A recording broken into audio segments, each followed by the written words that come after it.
Hi guys, welcome back to Media Pathshala. In today's video, we will be learning the module 1 of your very important subject Media Studies in your SYBMMC. We will be talking about mass society, mass culture and 4 important theories of mass society. Let's get started.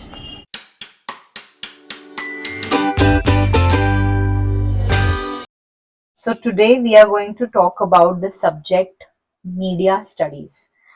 Media studies ये आपका SYBA-MMC semester 3 का subject है. Students, before starting this subject, let me tell you, it's a very theory subject जिसमें आपको काफी terms, काफी theories, काफी नाम याद रखने हैं.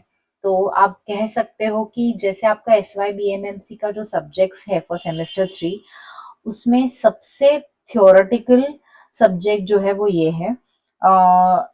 बाकी जो आपके सारे सब्जेक्ट्स है वो they are majorly practical subjects. एक फोटोग्राफी हो गया, फिल्म कम्युनिकेशन, कंप्यूटर मल्टीमीडिया हो, इलेक्ट्रॉनिक मीडिया, मोशन ग्राफिक्स. तो ये सारे जो सब्जेक्ट्स हैं आपके, they are all very practical. One is CCPR and other one is media studies, that is more into theory part. तो आपको इसमें काफी ज्यादा चीजें याद रखनी है, so be prepared for that. And let's quickly start the subject. Today we'll be talking about module 1. Module 1 is all about the era's relevance, connection to the culture and literature. There are different eras in mass media. There are different relevances. कहाँ किसका किस चीज से relevance है, connections क्या है mass media में, culture और literature. ये आपकी मॉड्यूल का नाम है, जिसमें chapter 1 is era of mass society and culture till 1965. So to start with this chapter, we will be talking about the basic concept of what mass society is. तो mass society जो है वो ये क्या होता है, ये यहाँ पर आपको बताया जाएगा. Okay, so let's just start quickly. The term mass is basically a term that was attributed to the masses or people. Mass का मतलब होता है बहुत सारे लोग, people in a larger number. Okay, characterized as the modern society. तो यहाँ पर जो masses हैं या people हैं, उन्हें हम एक characterization दे रहे हैं modern society के नाम का. ठीक है, so modern society में जितने भी लोग हैं, है ना, उस कैटेगरी में जितने भी लोग आते हैं उसे हम क्या कहेंगे, masses. Okay, however, in the context of term mass society, there is a historical element attached which led to the creation of the term and its development and modification in the 19th century. तो mass society ये concept ज़्यादा develop और modify हुआ in the century 19. Let's take a look at what mass society is. तो सबसे पहले तो हम डेफिनेशन देख लेते हैं. Mass society, mass culture and mass communication, इन तीनों का मतलब समझ लेते हैं. The meaning of mass, mass का मतलब होता है characterising a society that consists of people. Mass का मतलब होता है you characterise a particular society, okay, a group of people or a society that consists of people somehow connected by communication. तो ये जो सोसाइटी में, एक सोसाइटी में जो आने वाले लोग हैं जिनको हमने कैरेक्टराइज किया है, वो कौन सी चीज से कनेक्टेड है, तो कम्युनिकेशन से कनेक्टेड है. ठीक है, at the same time also dispersed in space and essentially detach from one another. तो इसमें ये कहा है कि मास सोसाइटी में कम्युनिकेशन से वो लोग कनेक्टेड जरूर है, बट वो लोग स्पेस से या और कई कैरेक्टरिस्टिक्स से डिस्पैच्ड हैं या डिस्पर्स्ड हैं, मतलब अलग अलग हो गए हैं. Over the period of time they have drew apart. Okay, इसका हम लोग डिटेल में मतलब समझेंगे, don't worry. The term is often used to denote a modern condition. यहाँ पे हमने मॉडर्न कंडीशन को हाईलाइट किया है क्योंकि हम किसके बारे में पढ़ रहे हैं, मास सोसाइटी के बारे में पढ़ रहे हैं, जिसे हम क्या कैरेक्टराइज करते हैं, as a modern society. Okay, तो modern condition in which traditional forms of human association have broken down. यहाँ पे जो ट्रेडिशनल एस्पेक्ट्स है या ट्रेडिशनल फॉर्म्स है ह्यूमन एसोसिएशन के, वो जो है वो टूट चुके हैं या broken down, they are broken down and been replaced by conformist और इवन टोटलिटेरियन फॉर्म्स. अब कॉन्फॉर्मिस्ट कौन होते हैं, conformist are people who behave in the same वे, जो एक दूसरे के जैसा बिहेव करते हैं एंड उनको अलग कोई अपनी पर्सनालिटी या अलग कुछ डिफरेंट उनको करना नहीं होता है. They are called as conformist people. यहाँ पे उसका मतलब दिया है, just can you just see this. Conformist is a person who behaves in the same way as most other people. जो ग्रुप में लोग रह रहे हैं उनकी तरह ही ये बात करते हैं. And who does not want to be different. उनको कुछ अलग ऐसा कुछ करने की या अलग बनने की कोई इच्छा एज सच नहीं होती है. उसे हम कॉन्फॉर्मिस्ट कहते हैं. ठीक है. तो traditional forms of human association have broken down and been replaced by conformists. Conformists are people who just want to follow the crowd. And even totalitarian forms of collective behavior. Now, what is totalitarian? It's again a form of government that attempts to assert total control over the life of its citizen. एक ऐसा government, एक ऐसा state, एक ऐसा rule जो कि पूरा control लाना चाहता है. किस पे? जो सिटीजन्स है उस पर्टिकुलर स्टेट के, कंट्री के, उनके ऊपर पूरा कलेक्टिव कंट्रोल लाना चाहता है. ठीक है. I know it is a bit heavy, the definition is quite heavy to understand. Let is actually understand it point wise. Okay, तो आपको थोड़ा अच्छे से समझ में आएगा. So basically what is mass society? A society that consists largely of disconnected groups and is controlled by large impersonal institutions. एक ऐसा ग्रुप जो एक दूसरे से क्या हो गया, डिस्कनेक्ट हो गया है. ठीक है. एक ऐसी कम्युनिटी, एक ऐसी सोसाइटी, एक ऐसा ग्रुप जो एक दूसरे से क्या हो गया है, डिस्कनेक्टेड हो गया है. ठीक है. By large impersonal institutions as known as mass society. जो ऐसे लोग जो बिछड़ चुके हैं अपने ग्रुप से, अपनी कम्युनिटी से, उसे कहते हैं हम मास सोसाइटी. और वो कौन कंट्रोल करता है? एक इंस्टीट्यूशंस कंट्रोल करते हैं. इम्पर्सनल इंस्टीट्यूशंस है, गवर्नमेंट, स्टेट एक्सेट्रा. ठीक है. Usually this society is dominated. ये सोसाइटी को डोमिनेट किया जाता है, जैसे हमने यहाँ पे पढ़ा टोटलिटेरियन और conformist, right. So this society is dominated by smaller number of interconnected elites who control the conditions of life of many. Usually ऐसे इलाइट्स या ऐसे लोग जो अक्सर दूसरों की लाइफ को कंट्रोल करते हैं, उस लाइफ को नहीं बोल सकते, बट उस लाइफ में चलते सारे कंडीशंस को कंट्रोल करते हैं, often bye means of persuasion and manipulation. तो जो लार्जर ऑडियंस को वो लोग क्या करते हैं, मैन्युपुलेट करते हैं. So everybody knows the meaning of manipulation and persuasion. Persuasion is nothing but convince करना, और मैन्युपुलेशन इज अपनी राय जबरदस्ती किसी पे थोपना, जिससे कि वो भी इस ऐसी तरह से उसको बताना कि सामने वाला भी उसे एग्री करने लगे. ठीक है. उसे कहते हैं मैन्युपुलेशन. ठीक है. Individuals are deprived of the social ties and are subject to manipulation by state through mass communication and mass mobilisation. तो ये मैन्युपुलेशन कौन से बेसिस पे होता है या कैसे होता है? एक मास कम्युनिकेशन के जो अलग अलग मीडियम्स हैं उससे होता है, और मोबिलाइजेशन मतलब स्थलांतर जिसे हम बोलते हैं, इधर से उधर लोगों को शिफ्ट करना. ठीक है. मोबिलाइजेशन के जरिए होता है. ऑलराइट. सो यहाँ पे आपको समझ में आया, आई होप आपको समझ में आया हो यहाँ पे क्या लिखा है. ठीक है. Again we will just repeat it. तो मास सोसाइटी क्या होता है? It is nothing but people who are disconnected with each other. वो लोग एक दूसरे से डिस्कनेक्ट हो चुके हैं, ग्रुप्स बन गए हैं उनके और डिस्कनेक्ट हो गए हैं. जिनको कौन कंट्रोल करता है? स्टेट कंट्रोल करता है, या ऐसे इंस्टीट्यूशंस कंट्रोल करते हैं जिसे हम कहते हैं इलाइट्स. ओके. इलाइट ऑडियंस, जैसे हम लोग बोलते हैं ना, ओपिनियन लीडर्स कौन होते हैं? Opinion leaders are people who create opinions and pass it on to the public.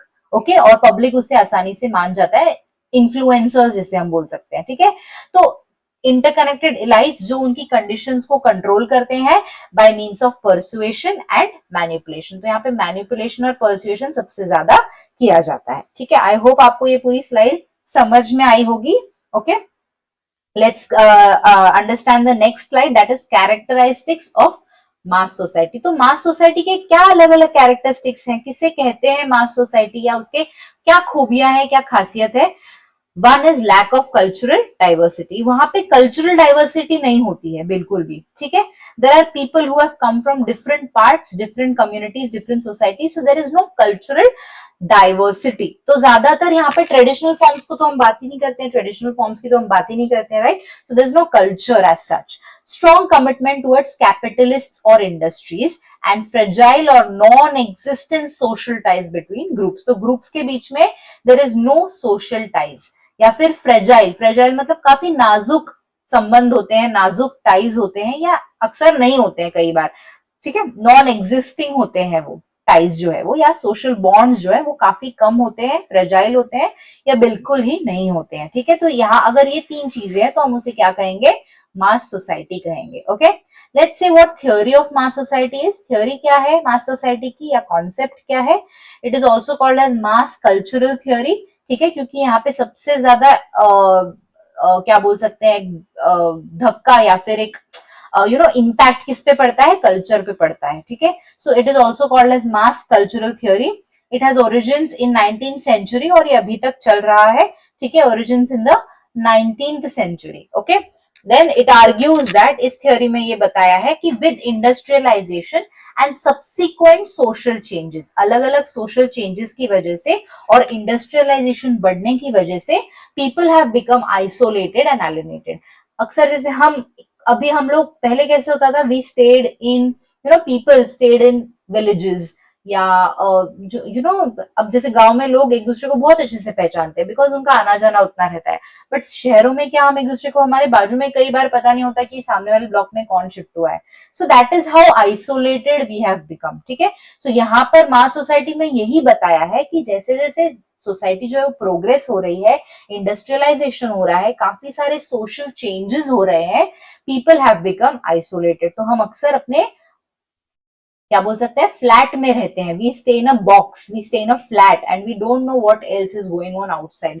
We don't know अपने आजू बाजू में कौन रहता है। We have nothing, we don't have any concerns about all the other things because we are very much what you say isolated. And mass society में यही बताया गया है। तो यहाँ पे कुछ फैक्टर्स बताए हैं कि जैसे अर्बनाइजेशन, इंडस्ट्रियलाइजेशन एंड स्पेशलाइजेशन। तो अर्बनाइजेशन क्या होता है पहले ये समझ लेते हैं। Let's see what urbanization is.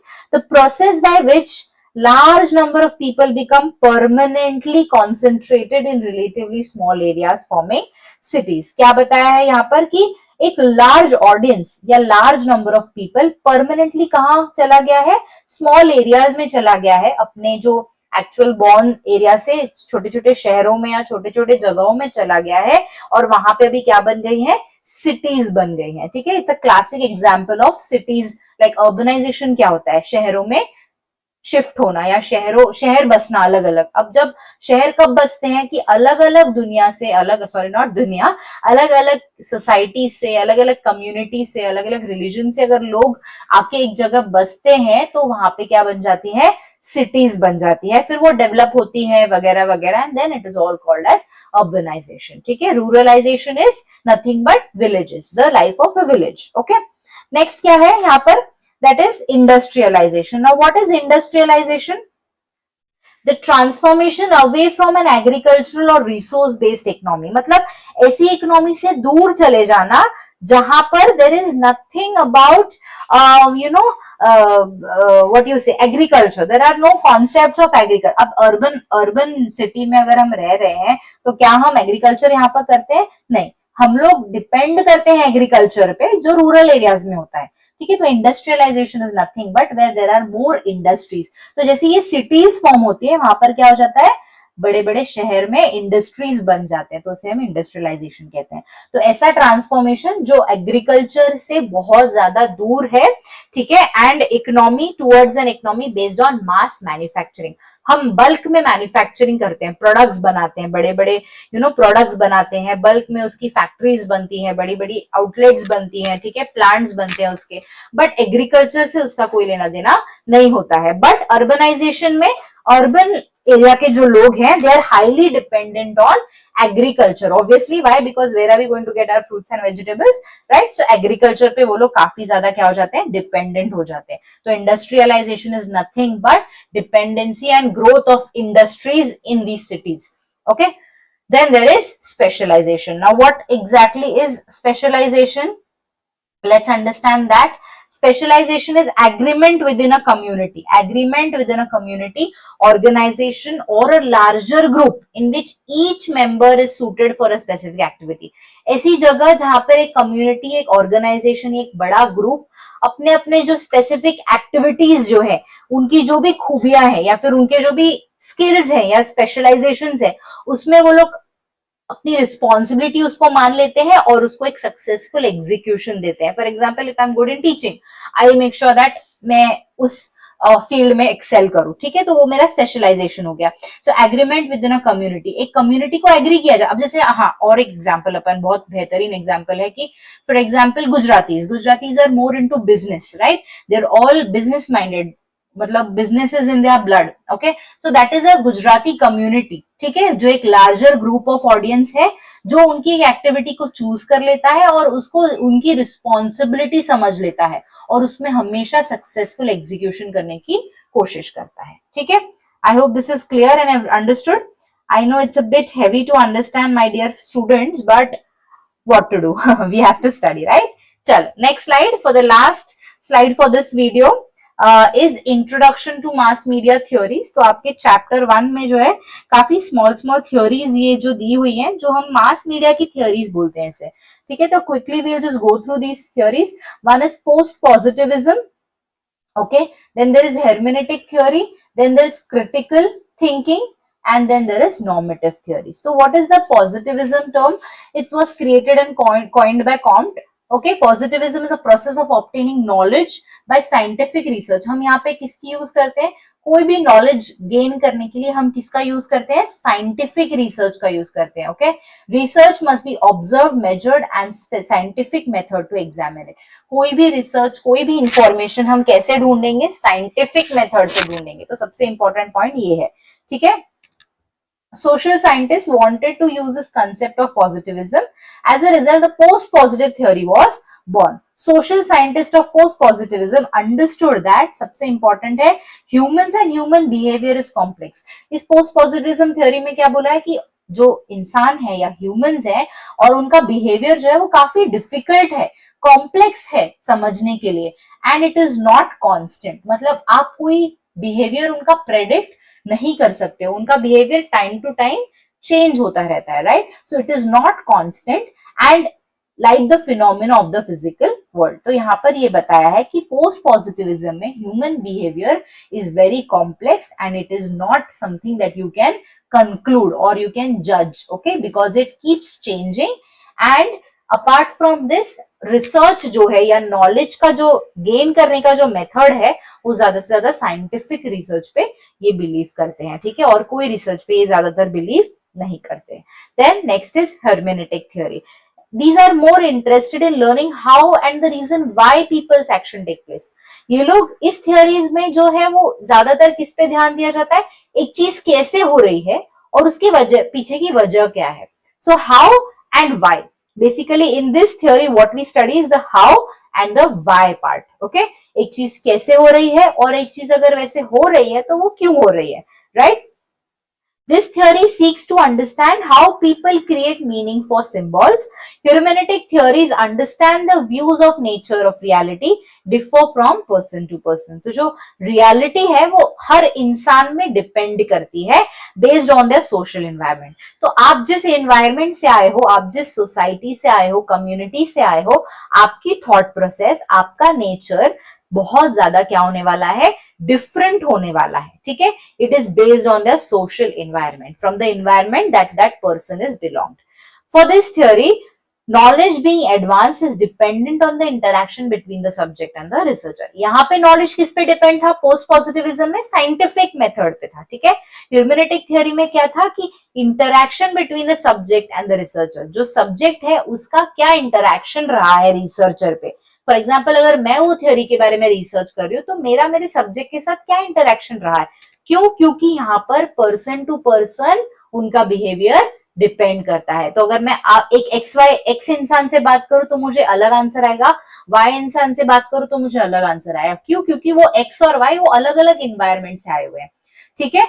And values of the researcher that may influence. This type of theory welcomes the values of the researcher. तो काफी ज्यादा नई नई चीजों को इसमें वैल्यू दी गई है। Then there is critical thinking, critical theories. They are more concerned with steering away from tradition. अपनी ट्रेडिशन से काफी परे ये लोग जाना चाहते हैं। इस थ्योरी में ये बताया है कि ट्रेडिशन से ज्यादातर दूर जाना चाहते हैं। They seek to challenge the current state by changing it. तो वो अभी का सिचुएशन, करंट सिनेरियो को क्या करते हैं? चैलेंज करते हैं। अच्छा, ये ऐसा क्यों हो रहा है? ऐसा नहीं होना चाहिए, वैसा होना चाहिए, ऐसा ऐसा हो रहा है तो कैसा हो रहा है, etcetera etcetera. So they try to challenge the current state, okay अभी जो स्टेट चल रहा है उसको वो चैलेंज करते हैं और ये भी चाहते हैं कि उसको वो चेंज करें. So they just don't want to challenge it but want to change it as well. These type of theories are mostly associated with politics. So politicians what they do is nothing but अरे ये वाला party ऐसा क्यों कर रहा है, हमें तो ऐसा करना है. So we are challenging them. Okay, we want to bring a change. So that is why it is associated more with politics. Criticals conclude that reality is based on political, economic and social. तो ये politics, economy यानी कि country और social मतलब society, तो ये तीन चीजों पे reality depend करती है. ठीक है. Critical concludes that reality is based on political, economic and social. यहाँ पे reality किस पे based थी? यहाँ पे रियलिटी साइंटिफिक रिसर्च पे बेस्ड थी. अच्छा, ह्यूमैनिटिक में कौन सी किस पे बेस्ड थी reality? Interaction between subject and the researcher. Critical theories में किस पे बेस्ड है reality? Political, economic and social factors में. ओके एंड ये थ्योरी का कहना है कि knowledge can only be created and advanced when political systems benefit the people of communities. तो अगर आपको नॉलेज बेहतर करना है या सिस्टम चेंज करनी है तो हमेशा ज्यादातर किसका ध्यान देना चाहिए? उस पर्टिकुलर इकोनॉमी के लोगों का ध्यान देना चाहिए और उनकी बेनिफिट्स का ध्यान देना चाहिए. तभी जाके जो है वो नॉलेज क्रिएट हो सकता है. And last theory for today is normative theory. तो नॉर्मेटिव थ्योरीज में काफी अलग अलग थ्योरीज आती है, बट क्या है वो theories? Do not seek to explain, predict और कंट्रोल. यहाँ पे नॉर्मेटिव थ्योरीज ये तीनों थ्योरीज को क्रिटिसाइज करती हैं, कहते हैं कि यहाँ पे एक्सप्लेनेशन की भी जरूरत नहीं है, प्रेडिक्शन की भी जरूरत नहीं है, कंट्रोल की भी जरूरत नहीं है. nor they are interested in learning how and why people's action take place. How and why people's action take place. उनको कोई लेना देना नहीं है कि यहाँ पे क्या हो रहा है, लोग ऐसा क्यों बिहेव कर रहे हैं वगैरह वगैरह. they don't care. They are not even concerned with steering away from tradition. They are not even concerned with steering away from tradition. That means ह्यूमैनिटिक भी नहीं चाहिए उनको, क्रिटिकल भी नहीं चाहिए. These theories seek to explain how a media system should ideally operate. ठीक है. तो एक मीडिया सिस्टम ने कैसे ऑपरेट करना चाहिए और उसको किसने ऑपरेट करना चाहिए, ये वो एक्सप्लेन करना चाहते हैं. The goal is to generate a way that certain values can be realize. तो उनका गोल क्या है? ऐसा एक वैल्यू सिस्टम खड़ा करना जो कि बहुत ज्यादा बेनिफिटेड हो सोसाइटी के लिए. अंडरस्टूड. तो ये चारों थ्योरीज आपको यहां तक समझ में आई. So best, if you have still any doubts, please drop your queries in the comment section and I will try to address. Okay. So आज हमने ये 4 स्लाइड्स पढ़ी जिसमें हमने मॉड्यूल 1 शुरू किया, एरा ऑफ मास सोसाइटी, जिसमें हमने डेफिनेशन देखा मास सोसाइटी का और मास सोसाइटी क्या होती है, उसके कैरेक्टरिस्टिक्स क्या होते हैं, उसकी थियोरी क्या है और फैक्टर्स में urbanization, industrialization and specialization. Also, we spoke about introduction to theories, post-positivism, hermeneutic, critical and normative. In the next session, in the next video, we will be talking about other different theories that are in this chapter. Okay, thank you so much students. If you liked my video, please do like, share and subscribe to Media Pathshala. I'll be posting videos almost every day now. Okay, and stay tuned for the part 2 of this video for the next part. Thank you so much.